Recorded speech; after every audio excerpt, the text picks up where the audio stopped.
You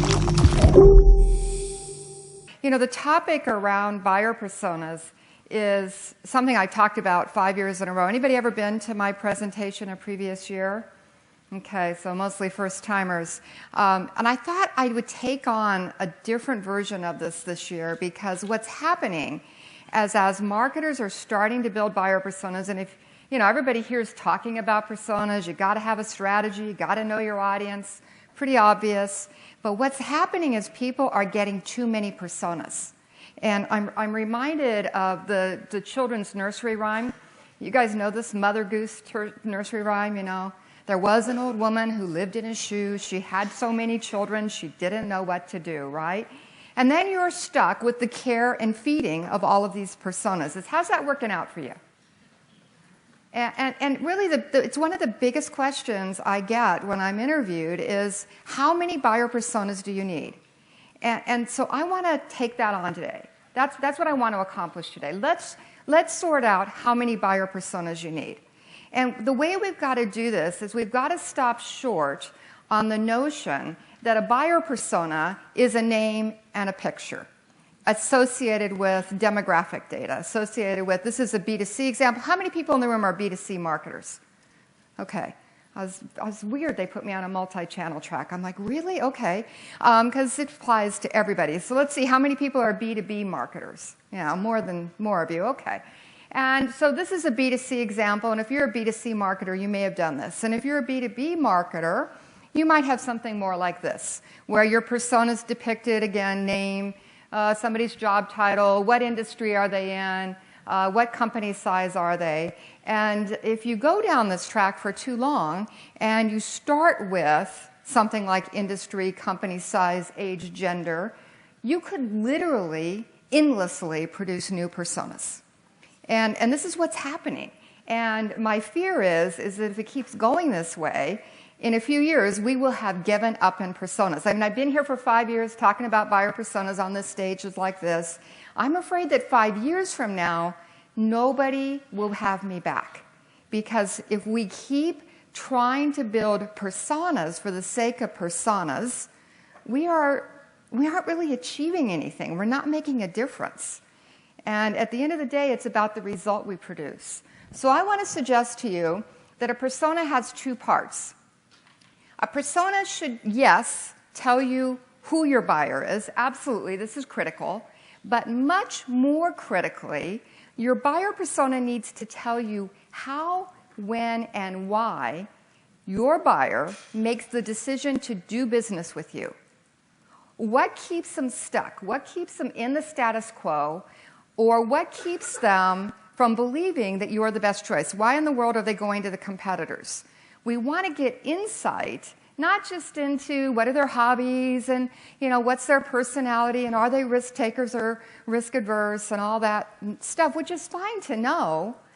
But what I really want to know as a marketer, as 35 years in technology industry, marketing pretty much, I want to know how, when, and why they decide that my product, service, or solution is the best for them. And if I know this, then I can address those perceptions in my marketing strategies. You know, really, what I found as a marketer, the hardest thing I ever had to do was to sit and build a strategy. I don't care if it was a messaging strategy or a tactical strategy about where we needed to invest our marketing dollars. And you know, frankly, I've always said, you know, the reason I started doing buyer personas is I'm not very creative. You know, creative people are great. They can sit in a room and make stuff up, and they can come up with this fantastic stuff. I wish I were like that. But for me, since I'm not creative, I found that I could cheat. And I could just go ask buyers what mattered to them, and then they'd tell me. And then I could find the intersection between what mattered to the buyer and what we did. And, oh my gosh, there's my strategy. And this is really the essence of how I got into buyer personas in a major way and started thinking about, you know, how do I find a sweet spot between the buyer's expectations and what we want to say about our product, so that when I go out there and put my short message out there on the web, or when I train the salespeople to talk to buyers, then I'm able to get right to the point about something that resonates with the buyers because they already told me what resonates with them.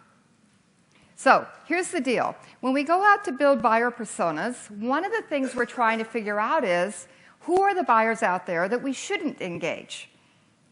And I deliver this presentation, a longer version of this, in a keynote to CEOs all over the world right now.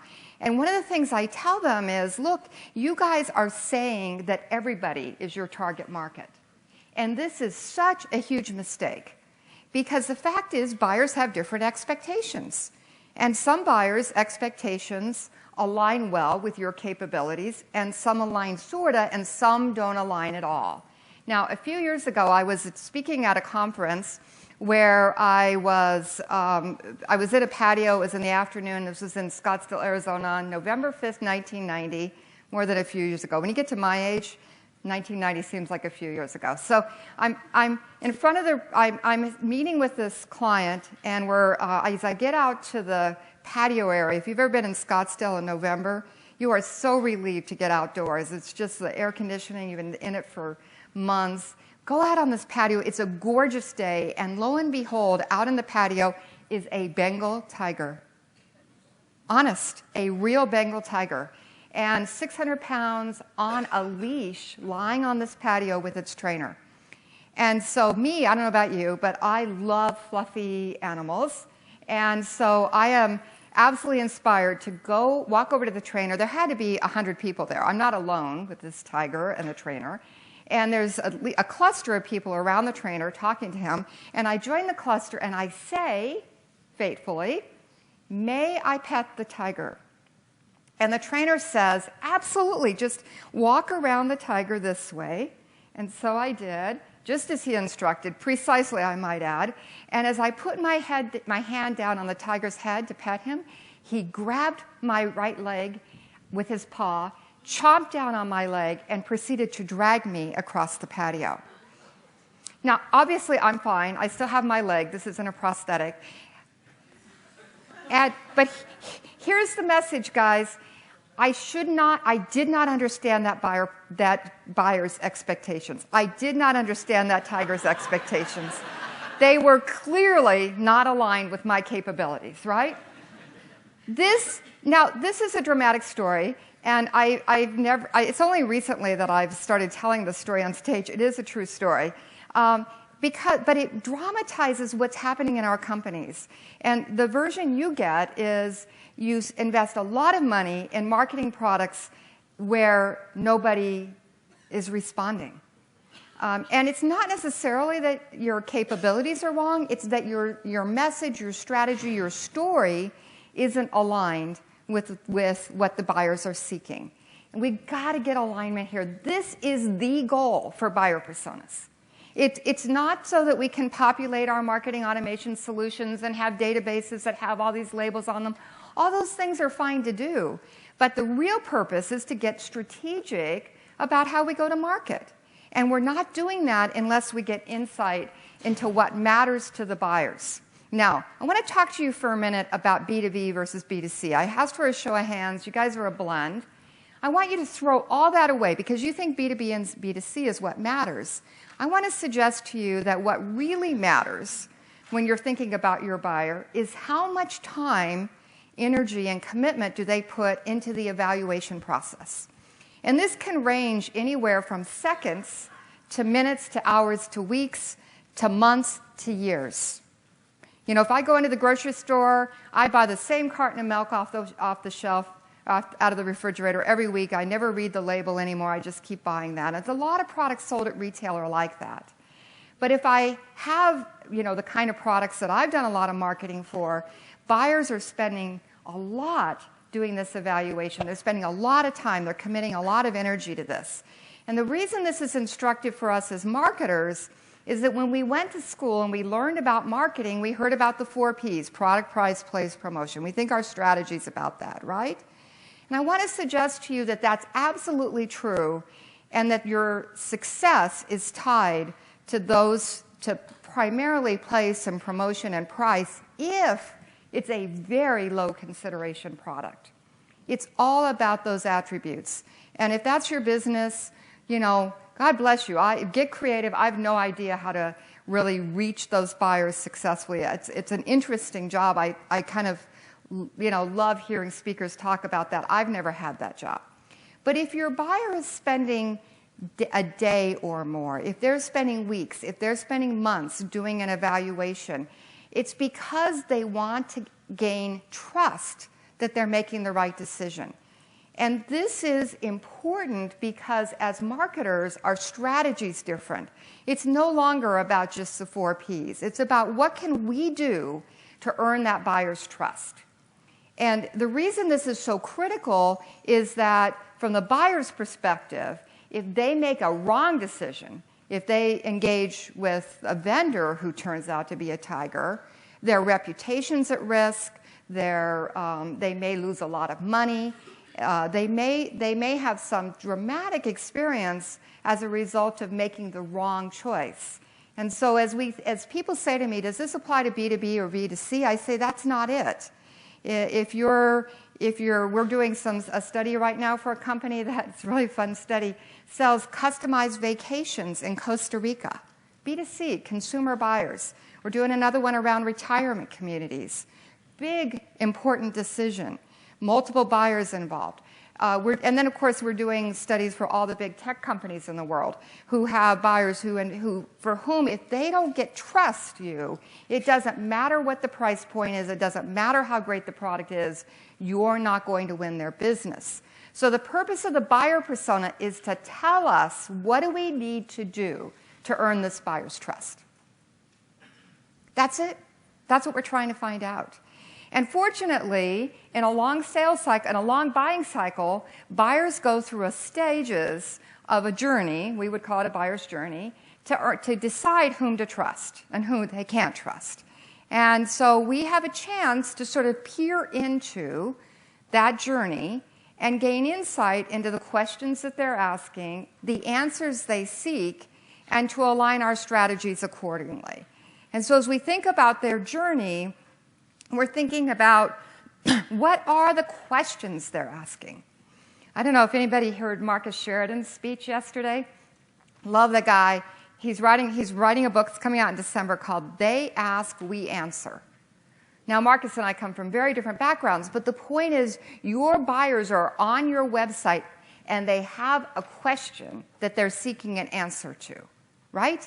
They're engaging with your salespeople. They're at whatever channel you are thinking about, asking questions. If you provide an answer that increases the trust level with that buyer, you have a very good chance of remaining in their buyer's consideration set and eventually earning that business. Fail at that, and it's over. It's over. So, we're back to this principle of how do we then discover our buyers' expectations? How do we then build a strategy that aligns with that? And if we start with this as a goal for our buyer personas, then we can recognize that a strategy, while it's around the traditional things we think about, who is the buyer, but it's also we have insight into how to engage those buyers and most critically, what to say to them. I sat in meeting rooms for most of my career and built benefit statements. And if it's like that for you, then this will sound familiar. You basically take what the product does and you reverse engineer the message. And you sit in the room and you do this for hours. It's like, the product has this long list of capabilities, and then we just turn every one of those capabilities into a so what benefit statement. At the end of the day, we've got 382 benefit statements, and then we summarize that, and then we end up having the scalable, flexible, enterprise-wide solution for awesome results. And you know what? After 8 hours, I'll agree to anything. Just get me out of this room.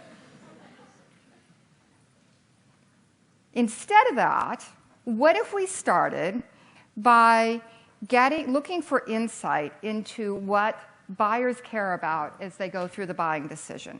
And I'm going to suggest to you there's 5 insights we need, and that we can get these insights by asking buyers to tell their story about what happened as they went through the buying decision. So the most frequently asked question I get after these talks, I'm going to go ahead and cut that off right now, is please send me the script for the interview. And so the sad news is there is no script. What we need to do is get people on the phone who have, within the last months or years, made the buying decision that we want to understand, and we want them to walk us through their story.